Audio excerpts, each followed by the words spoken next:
Hello, good people. It's been a little while since I did a video, and boy, has the world changed since then. It's great to be back with you. A number of years ago, when I lived in Florida, I was trained by the Red Cross to be a shelter manager. And I remember something that we were taught that was quite interesting. They said that whenever people came into the shelter, and there was like an interview or assessment process that they would go through with the people that were coming into the shelter, that it was very important for the workers at the shelter, as they're doing the intake, to listen to the people that were coming in, because by telling their stories and allowing them to tell their stories and then listening to them, it actually would reduce mental illness from the trauma of whatever the disaster had been, reduce the mental illness in that community. So I thought, wow, that really shows how important it is for us as human beings to be telling our stories, something that is happening a lot right now on the internet as people are processing what is going on with them with regard to this situation we have around the world with the coronavirus, and how it's impacting communities and how it's impacting individuals and their families. So I have been looking at a lot of people reacting to this. I saw Peter Boghossian on a channel that I have been watching for quite a while called Peak Prosperity, and Peter Boghossian lives in Portland, and he was talking about his reaction, and one of the things he did in reaction to this whole situation with the coronavirus was go and buy a gun. I thought, interesting. So you live in a place that's so woke that you feel like you need to defend yourself. Not that I'm against that. I mean, I think it's a good idea for everybody to think about how they would defend themselves in the event that they need to, and that everyone has a right to do that, Second Amendment and all that. But I just thought it was an interesting conversation that he had. I'll put the link to that in the description. I've been watching John Vervaeke and Jordan Hall talking about the situation, and I really like the way Jordan Hall brings in a number of different levels of systemic perspective that he has. He really sees the interconnections of things, and I really like listening to him. Paul Vanderglay has been dealing with this from a great pastoral perspective, talking about a question that a number of people have been asking, like, is this the judgment of God? And I really have been enjoying listening to him. Eric and Brett Weinstein have been talking about this, and they've had quite a number of interesting conversations. And Brett Weinstein and his wife, Heather Heying, have been doing a live stream occasionally and talking about the coronavirus and interesting things from an evolutionary perspective and stuff. Jonathan Pageau did a video talking about the symbolic significance of epidemics, and he talked about the symbolic significance of toilet paper. I thought that was really funny. But he talked about the idea that it has to do with this distinction between the inside and outside, that in the bathroom is where we make a big deal of the distinction between what's inside of us and what's outside of us, and what is supposed to be outside and gotten rid of. And that he thought that that combined with the way we were shutting borders down and looking at restricting things and trying to stay in our houses and all of that stuff that was being promoted, social distancing and everything, that was why people were suddenly so interested in the toilet paper. I had another idea about this whole toilet paper thing, so I'm going to run it by you. My idea about it was, you know, they did all this emphasis on hand washing, which I agree, we should all be washing our hands a lot. But the thing is that, think about when you're a little child. When is it that you're learning to wash your hands? It's at the same time that you're actually, usually when you're being toilet trained. when you're being toilet trained, the toilet training and the hand washing kind of go hand in hand. And what's that about?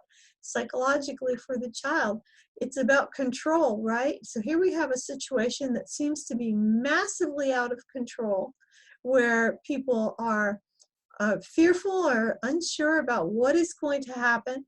And at the same time, they're being told to wash their hands a lot. And I think that triggered people into really thinking about the bathroom and thinking about having toilet paper. But there's another aspect of this. And one of the things I don't like is I don't like when the media personalities or journalists will do this thing of they'll look at their fellow human beings or their fellow Americans or whatever, maybe not America in other countries, look at them as though, oh, look here, there's an interesting specimen, as though they're talking about animals in a zoo. And so they'll take this attitude of they're looking at the way people are acting, and they're standing so far outside of it or so far above it that they can look at it in almost a sneering way. Here's the thing, though. This whole just-in-time industrial and global situation that we have with the way we get things in just right at the last minute all the time, when they're needed, they just are supposed to appear on the shelf or on the factory floor. And that has become ingrained in people's minds, and it has become ingrained, I think, in the American consumer and in the way that people manage their households. And many people go to the store multiple times a week. They're constantly running out of things and having to run and go get them. And they always have the attitude that they can always get what they need at the last minute. They never have to actually have things in their house that they need. And so I think that kind of attitude that has really been promoted by the commercial interests of the country, of the world, has led people to have a certain dependency on this just-in-time mentality, even within their household. And so I think that's another thing, is that people suddenly realize, oh, if I can't get out to the store multiple times a week, if I may have to stay in my home, then I will be running out of things because I don't actually have things in my house to take care of myself and my family. And so I think that also prompted a lot of that kind of what they were calling panic buying, although really I didn't see a lot of panic buying. I saw a lot of people buying things that they thought they would need if they had to stay in their house for a significant period of time. And most of that behavior is quite reasonable as far as I'm concerned. You might be wondering, did I run out and buy toilet paper? Well, the answer is I did actually buy toilet paper around the end of January, the beginning of February, but not because of this, but because it was time for me to buy toilet paper, which is something I buy very infrequently, I think maybe about twice a year. So I am not a person who goes to the store a lot. I do not like to go to the store a lot.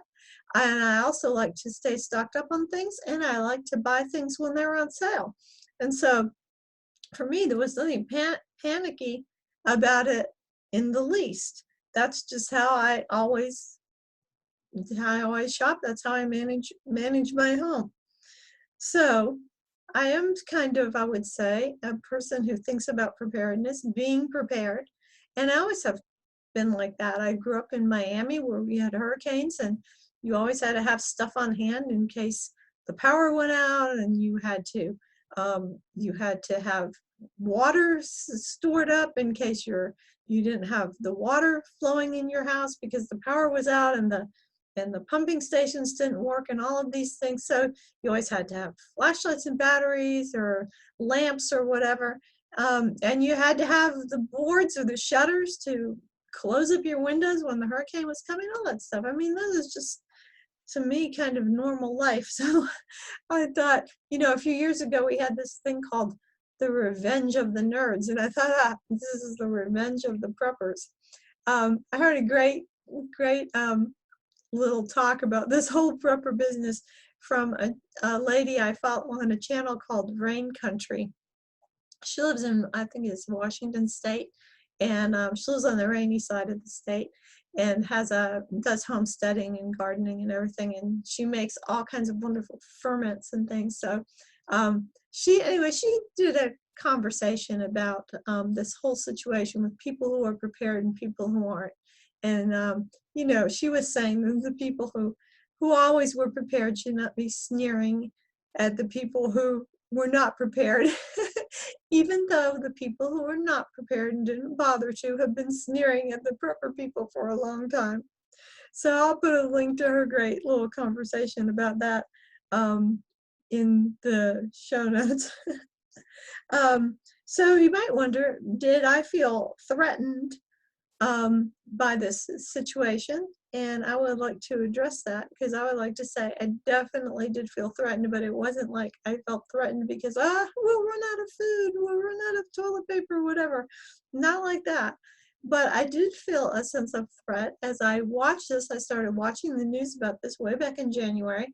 I was following the guy at Peak Prosperity, and who apparently Peter Boghossian thinks quite highly of too. And I found his analysis of what was going on, and all of his commentary about what was likely to come kept coming true as I watched him over the weeks. And so I did feel threatened by this virus, and I did feel threatened somewhat by what I figured would be the government response. So why did the virus feel threatening to me? Well, I have a low white blood cell count, so I have some immune deficiencies, and I realized that could lead to a bad outcome if I happen to come in contact with the virus.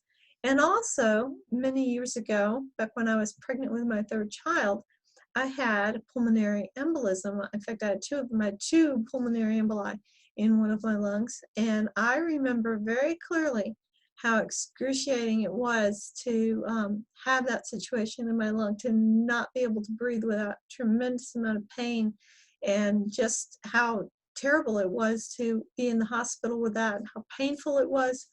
And I feel like when it comes to having something like that with your lung and not being able to breathe and everything, I feel like been there, done that, do not want to do that again. So that did feel quite like something I would very much want to avoid. As far as what I kind of anticipated would happen with these shutdowns as I saw them rolling across the world, as different governments started doing this, I anticipated that it would have to happen in this country. And I realized it was going to cause a lot of economic disruption, would very likely cause a recession, hopefully not a depression, but it could be. I also recognized a sense of threat in the sense that when you have these kind of things happen economically, you have increase in crime. And, these things feel a sense of threat to me. There are things that I would definitely like to avoid. Even so, as I saw these things coming in, as I was anticipating this, and I was, preparing and thinking about, whether there would be some sort of possible collapse in society or collapse of the economy, I also had in the back of my mind that I needed to get more than one perspective. So I tried to do that. I tried to listen to multiple sources. And, I grew up a third generation Jehovah's Witness. So Jehovah's Witnesses are always thinking that Armageddon is coming, next year. And so you're kind of prepared, mentally, you're always thinking the world is about to end. And I thought, well, am I seeing this clearly, or is it because of this thing that happened to me as a child of constantly talking about the end of the world, and it's like I'm already programmed to think that the end of the world is happening every time something goes wrong. And so I had some self-criticism and self-doubt about that, to say, I need to listen to multiple voices and listen, the people who were saying it's just like the flu and it's not going to be that big of a deal and all that. I did listen to them. I value their voices and their perspective. I still have, I'm listening to some people who still think this whole economic shutdown thing is ridiculous and it's not that big of a deal.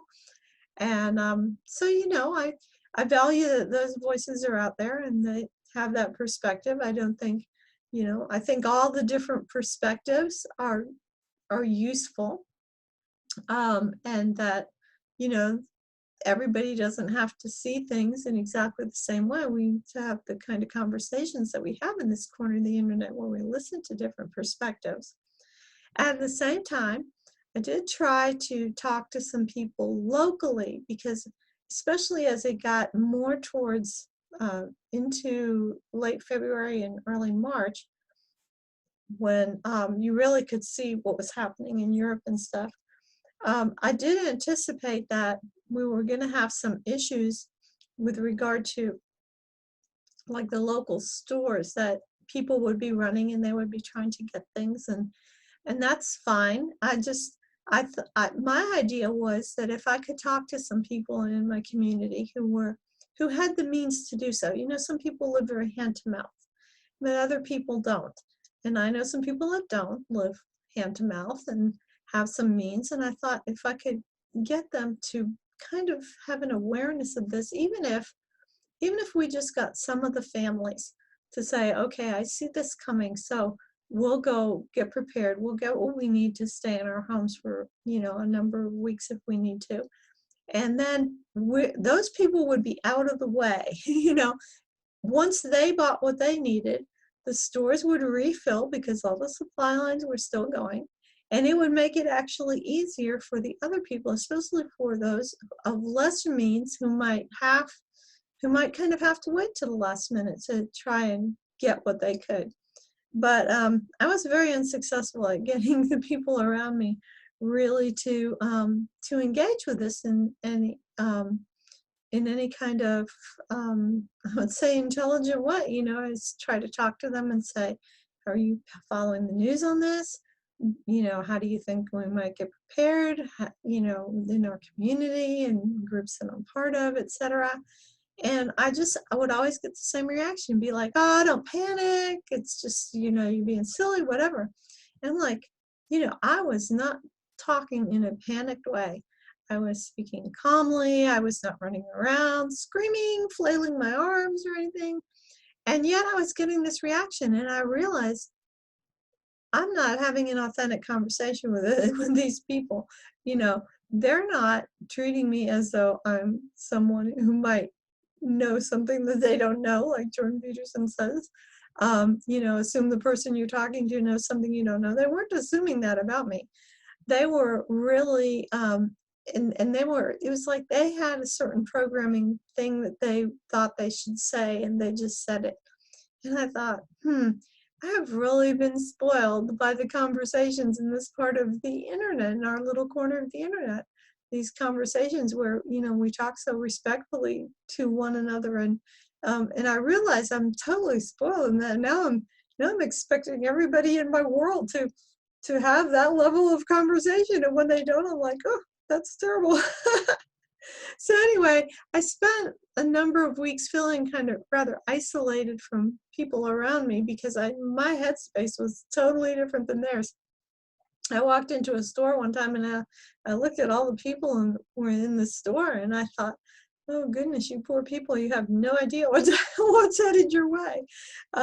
So I felt a sense of isolation and a sense of being kind of separated from a lot of the people around me.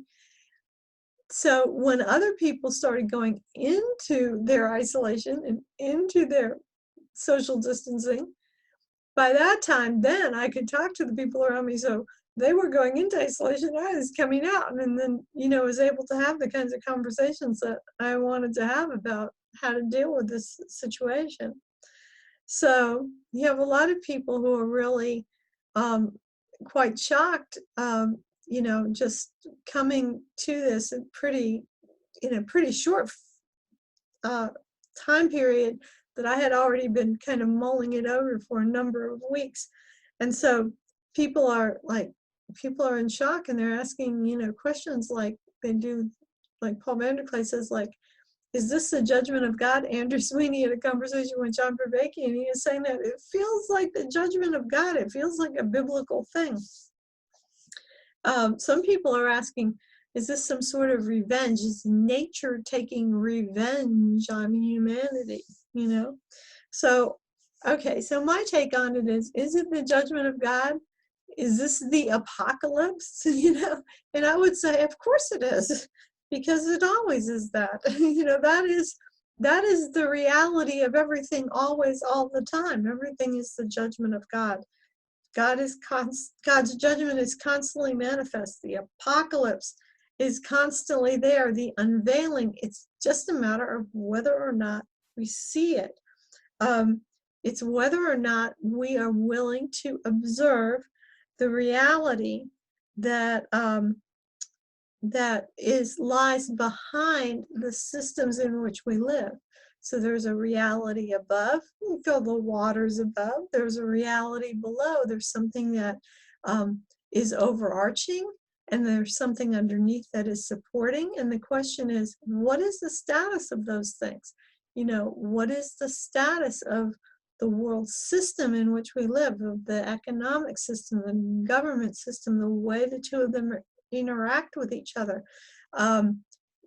And what is the status of that which is supposed to be supporting our life? You know, the agriculture, the production of the things that we need from the earth. Do we know what the status is, or do we ignore what the status is and just go along day to day, like Jesus said, that the end times would be just like it was in the days of Noah? Men are just going about their everyday life, and they do not know until the flood comes and wipes them away. So why is that? Well, it's because these things that are over us, the waters above, and the things that are underneath, below, that are supposed to be supporting us, it's easy for us to ignore the actual status of these things, whether they are really functioning the way they should, how fragile they are, or how sturdy they are. We are willing to ignore and not make an examination of them as long as we can continue on in our day-to-day life. That is the problem. That is what ends up leading to the judgment of God, right? We're actually always in an uncertain situation. We're always in a precarious situation. We choose to ignore that things are precarious and uncertain, and we choose, with a kind of willful blindness, to ignore certain facts. You can take, for instance, our economic system, built up on a huge bubble of debt. It's been going on for decades, and you know, we just think, oh, we can just go along like this and everything will be okay. And even when we have warnings, like we had an economic downturn in 2008, we had a recession, and we actually came close to having a real collapse of the banking system. What did we do? We just went back to business as usual. And, you know, that tends to be the way that human beings act. Is very unwise. And then you do get the voices on the margins, the prophetic voices that keep warning us that this thing is not sustainable. Cannot continue the way it has been. But, you know, people don't want to pay attention because they feel like they're living, you know, they're living the good life. They're living the dream. They, you know, got money, or they got the material things that they want. And as long as they have those things, they feel like things can just keep on going. But as we see, the flood will come, the things above and the things below, the chaos will be unleashed. So this judgment of God is a good thing for us to reflect on Lent. And now we're into Holy Week, and I feel like Lent is not really over, and it's not going to be over for quite a long time. And maybe Easter is going to be rather late this year in terms of us feeling like we've come out of the, you know, we've come out of the Lent, we've come out of the suffering. Maybe kind of a long Lent this year. Although our sense of Easter joy may be maybe a bit late, but as for spring, it is not late, okay?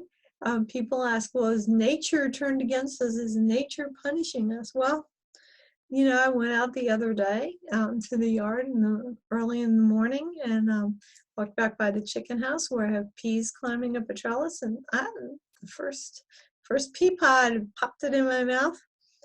Very delicious. And then the reason I have the peas climbing up that trellis is on the west side of the chicken run. And when the sun goes down, it goes down in the west, you know that, right? When the sun goes down, it's very hot in the summertime.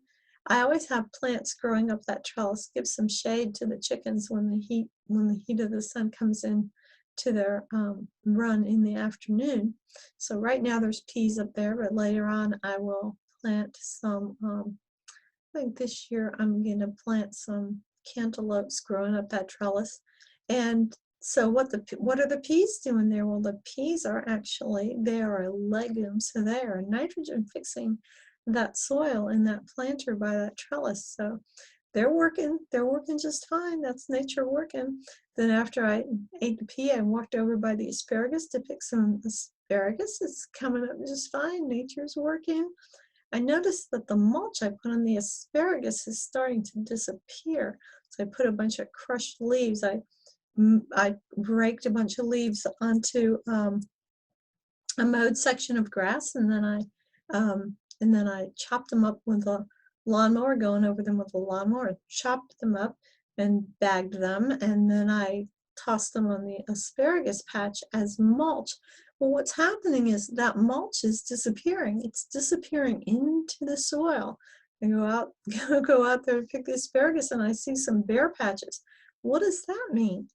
That means that the soil biology, the life in the soil, is breaking that mulch down, and it's taking it down into the soil. It's taking the minerals from those leaves and it's putting them down into the soil. And that's a sign that you have healthy soil. When you can throw mulch on there and that mulch starts disappearing into the soil, that means the soil organisms are working in that.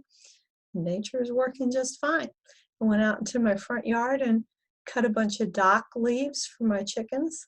And dock is just basically a weed, but it's got very high protein leaves, and the chickens love them.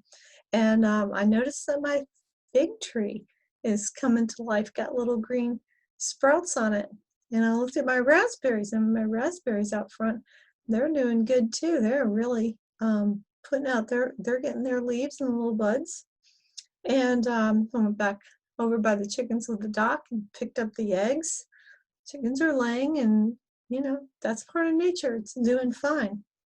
I looked at the little mulberry tree that I have planted inside the chicken run in a big tub, and it's starting to put out its green. And the reason I have a mulberry in there is because the chickens can eat mulberry leaves, and when the fruit falls off the mulberry, they can eat the fruit too. So that was all working fine. Nature's working fine. I went out and mowed the lawn for the first time that day, and you know, took all the lawn clippings. There's a lot of spring weeds in the lawn, and I bagged up the clippings and dumped them into the chicken house. Watched the chickens go for the bits of chickweed and vetch and henbit and dead nettle and clover that was in the yard. And when I mowed over the clover, it smelled so sweet. And the chickens just really enjoy pecking through all that stuff. As I'm mowing, I go past the blackberries, and I see the blackberries are starting to bud. Underneath the blackberries, I've got some borage that I've naturalized in there. Last year, I planted borage under there for the first time. I let it go to seed, and little borage plants are starting to come up. Over next to the blackberries, I have my strawberry bed, and I saw that I got plenty of strawberry flowers and little tiny strawberries starting to appear on the strawberries. In about a week, I'll probably be getting some strawberries. I saw that the blueberries are loaded with flowers, and if I walk into the blueberry patch right now, and I don't have the lawnmower going, but if I just walk into the blueberry patch, oh goodness, it's just like you can just hear the buzzing. There's so many bees all over the blueberries. That's nature at work again. The comfrey plants that I have planted under the blueberries, they're coming up with their luscious big leaves, just beautiful. Nature's working just fine. So as I was mowing, I went around around my husband's biochar furnace that he has in the backyard. Look at biochar, that's some neat stuff. And I saw there was a fire ant hill. Ah, that's in nature too, you know, those lousy fire ants. And so I took note of the fire ant hill because I said I gotta put some ant poison on that fire ant hill later on, which I did do. So I have to kill those things because otherwise they will bite me like crazy. And you know, from the standpoint of the ants, if I step on their hill, the ants think that nature is being real mean to them. They're probably thinking, you know, nature is just really against us. Look at this, our whole city is being destroyed. Or when I put the poison on them, they probably think it's some sort of terrible plague has come upon them. But I am gonna definitely kill fire ants because when they bite me, it's really painful. So what do I do when they bite me? Well, I come in the house, I make a little paste of witch hazel and baking soda and put it on, or if I've got achillea growing in my yard, I'll crush up the achillea leaves and rub them on the bites, and that stops the sting too. So that's all nature. The whole thing is nature. Nature is working just fine, and nature will give us what we need if we have the right relationship with nature. We don't have to think of nature as something that's trying to punish us. It's not against us, and God is not against us either. God is close to those who suffer, and that is one of the things that this week of Holy Week lets us know, that God is close to those who suffer.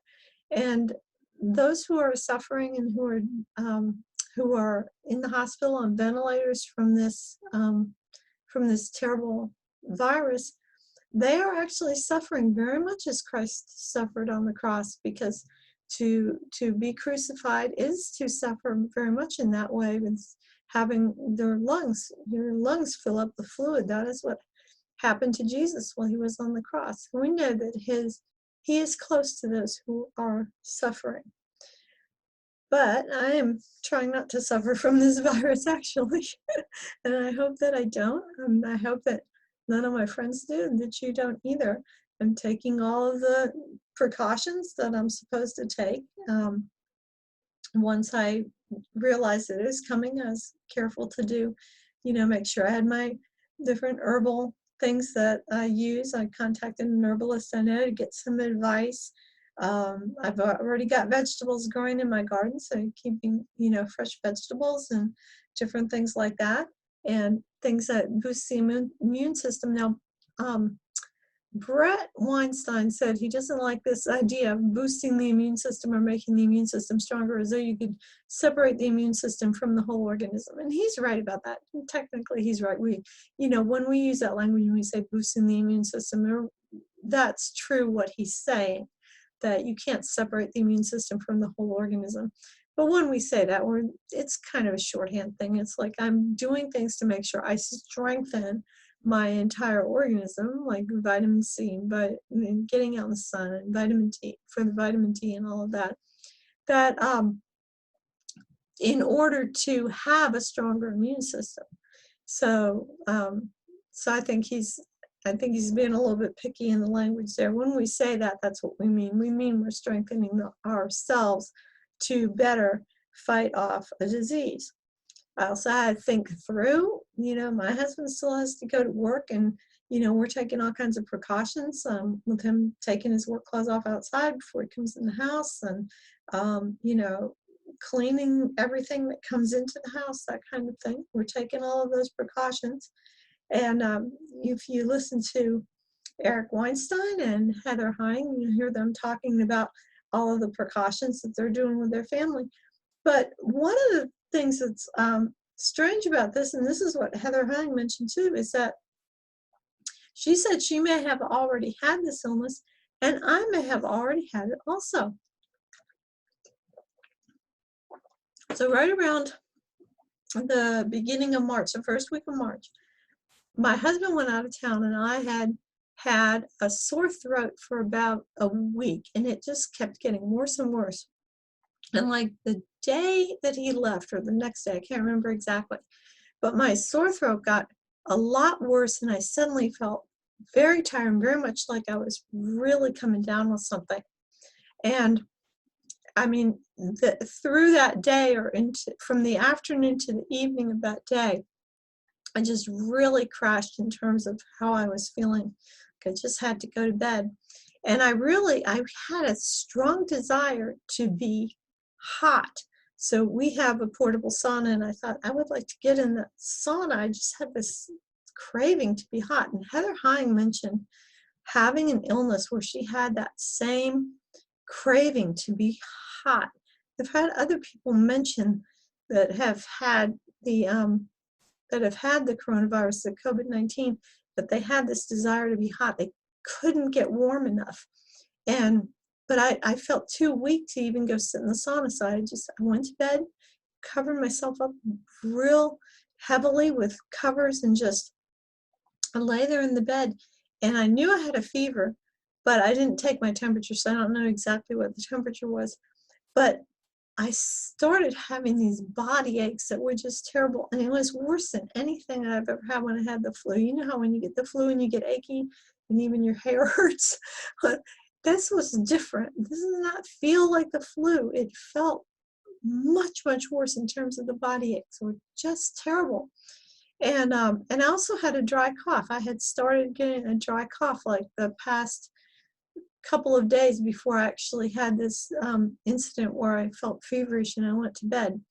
And the next day I got up and I went into the sauna like 3 times. I just felt like I had to be hot. I had to be hot. I had cranked up the heat in the house. I couldn't stand being cold at all. And that went on for about 3 days that I felt like that. And from the second to the third day, I got a little bit better. The third night that I spent in bed all covered up and with the heat cranked up, when I woke up that morning, I was like completely well. My sore throat was almost completely gone. The glands in my throat were almost completely back to normal. By the time my husband got back to town, I remember telling him, "Hey, my sore throat is gone, and the glands in my throat are not swollen anymore." And I for a long time I thought, well, that couldn't have been the coronavirus, because they always say it lasts a number of days. I was listening to a virologist talking the other day on YouTube about it, and he specifically said that some people only have symptoms for 2 or 3 days. They only have a being sick part of it for 2 or 3 days, and I didn't think anybody was having it that short of a period of time. Then I heard him say that. I thought, well, maybe I did have it, because my sensations were very much like that of what Heather Hine described. Now, Heather Hine described her illness with it, and she had a situation where she suddenly got well. And I've heard a lot of people say this, that when you get over it, you're like over it. It's like suddenly you feel so much better. But then sometimes it can come back and clobber you a second time. Now, it didn't do that with me. Heather Hine said she went through this situation where she suddenly felt very well, but then it came back and clobbered her a second time, and the second time she actually had real bad sensations in her chest, like she was being asphyxiated. When I was going through mine and I was having the cough, I did have quite a sensation of squeezing in my chest, but I didn't feel like I was being asphyxiated. I wouldn't say that I really had a lot of difficulty breathing, just a sensation of pressure in my chest. So maybe I have already had the coronavirus. I would sure like to know. I would love to get an antibody test and find out if I've had it. Then I wouldn't have to do all of this stuff that I'm doing, because, I mean, you look at what we're all going through. My husband has lost a brother-in-law, not from this, but from something unrelated, and he's not been able to go and be with his sister. Um, just this weekend, a very close friend of mine tragically lost her daughter um, because of a horrible crime that was committed. Lost her daughter, and I not able to go and be with my friend, and so it would be great if we got this antibody test and everybody who's already had it, we would be free to go about and not be living in these kinds of restrictions. So we definitely need those antibody tests, and I hope that we get them soon. So I will say that my anxiety definitely decreased, and my sense of threat decreased as I felt prepared. And I will say that other than having a low white blood cell count, I do not have any other um, I do not have any other symptoms, or I do not have any other what do they call it, comorbidities. I do not have any other risk factors. I do not have diabetes. I'm not overweight. I don't have kidney disease. I don't have heart disease. I don't have any of these other factors that they would consider to be risk factors. So I'm very grateful for that, and I hope that if I haven't already had it, that I don't get it, and if I do, that I will have a mild case. So one of the things that I'm hoping is that if I get it, I will have it, down the line when the virus has become weaker, because viruses do weaken as they go through the population. I'm also taking precautions so that if I do get it, I will get a very small amount of the virus and not a large viral load at the beginning, so that my body will have a chance to mount a defense.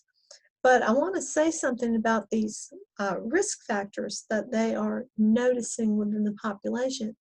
So one of the risk factors that has really become quite prominent and known is diabetes, and also pre-diabetes, which the line between diabetes and pre-diabetes is a very thin line. There's a lot of undetected diabetes within the population. There's a lot of undetected pre-diabetes, which also causes organ damage. Even though a person may not have full-blown diabetes, their organs are still being damaged by the pre-diabetes. So you look at the American population, and really, if someone was to create a bioweapon, and I'm not saying anyone has, not saying that, but if someone were, and they wanted to soften up the population to be vulnerable to it beforehand, this would have been the perfect plan, right? Get a bunch of people to have all of this diabetes and pre-diabetes. And what does that come from? It comes from our food system. That's what it comes from. We have a population in the United States that is, all this boasting that we do about what a great healthcare system we have is not a healthcare system. It is a disease care system, and it's not caring for the health of the people. Healthcare is when you go to the grocery store and you buy organic vegetables and grass-fed butter and things like that. That's healthcare. Healthcare is what you do for yourself.